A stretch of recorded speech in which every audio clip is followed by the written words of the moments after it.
That's really at the forefront of everybody's mind at the moment. If we've already got a good test, why are we changing?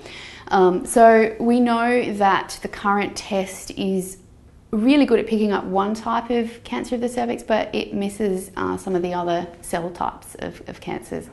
And we know that over 99.7% of cancers of the cervix are the result of persisting HPV DNA infection. So the new test, rather than trying to look at and pick up abnormal changes in the cells, we're taking it one step back, and the new test is going to be looking at the presence or absence of HPV DNA.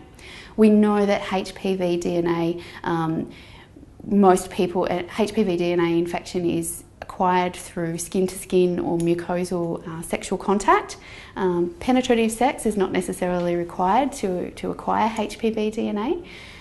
We know that most women following HPV infection will clear it within 1 to 2 years, but in a small group of women, HPV DNA will persist. And it's the persisting infection that then causes those changes in the cells, and then in some cases, again, if it's persisting, will lead to an invasive cancer.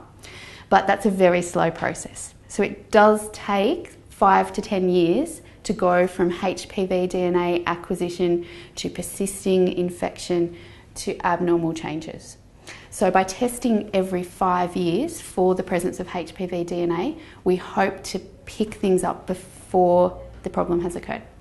And it's a much more sensitive test. So currently the test relies on abnormal cell changes, but by looking for that one step prior to that, we're going to be picking up more women, and it's predicted that hopefully the new test will improve the incidence and mortality rates for cervical cancer by about 24 to 36%.